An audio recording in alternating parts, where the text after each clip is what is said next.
Bismillahirrahmanirrahim. Assalamualaikum warahmatullahi wabarakatuh. Saudara-saudaraku sebangsa dan setanah air yang saya cintai. 14 abad yang lalu, sejarah mencatat suatu masa yang dikenal sebagai zaman jahiliyah.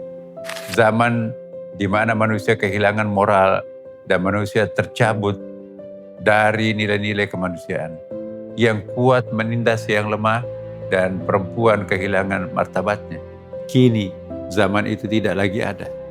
Kita bersyukur tidak lagi hidup pada zaman yang sama. Peradaban telah melompat jauh. Ilmu pengetahuan berkembang tanpa batas. Dan tidak ada lagi bayi perempuan yang dibunuh saat dilahirkan hanya karena kehadirannya dianggap sebagai aib. Segala nikmat yang kita rasakan saat ini adalah anugerah dan karunia yang wajib kita syukuri.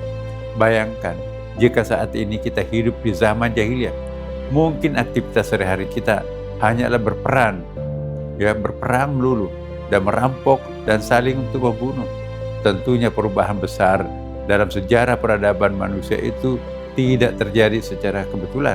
Di baliknya terdapat perjuangan yang begitu agung dari seorang Rasulullah, pilihan Allah Subhanahu wa Ta'ala, yang diutus sebagai rahmatan lil alamin, rahmat bagi seluruh alam. Dialah baginda Nabi Muhammad SAW yang mendedikasikan seluruh hidupnya untuk membebaskan manusia dari belenggu kejahilan.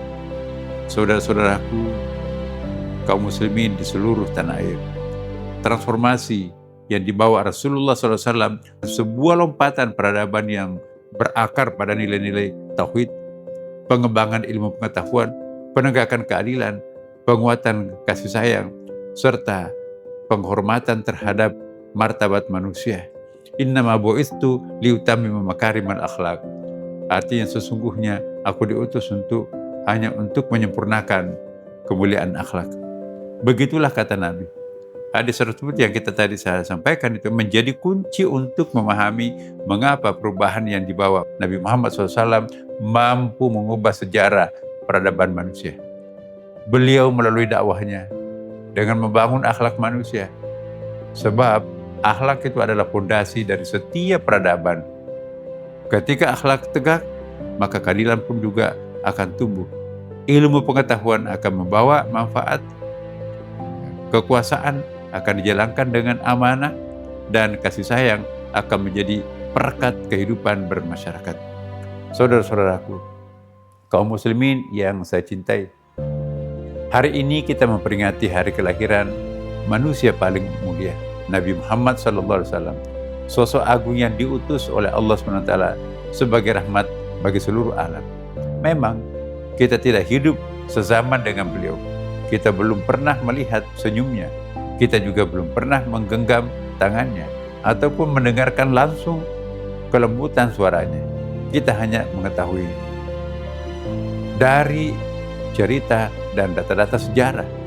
Namun, keterpisahan oleh ruang dan waktu tidak pernah mengurangi cinta kasih sayang kita kepadanya.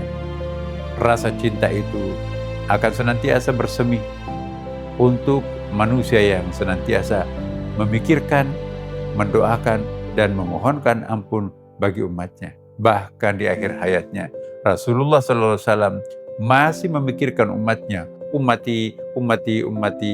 Umatku. Akhirnya saya Nasruddin Umar atas nama Menteri Agama Republik Indonesia mengucapkan selamat memperingati Maulid Nabi Muhammad SAW 1448 Hijriah. Melalui peringatan Maulid Nabi Muhammad SAW 1448 Hijriah ini, semoga Allah SWT memberikan kita kekuatan untuk senantiasa meneladani akhlaknya dan menghidupkan ajarannya, dan semoga kita semuanya menjadi bagian daripada umat yang kelak akan memperoleh syafaat beliau di hari kemudian. Amin ya rabbal alamin. Allahumma fiqil aqwam bitariq. Wassalamualaikum warahmatullahi wabarakatuh.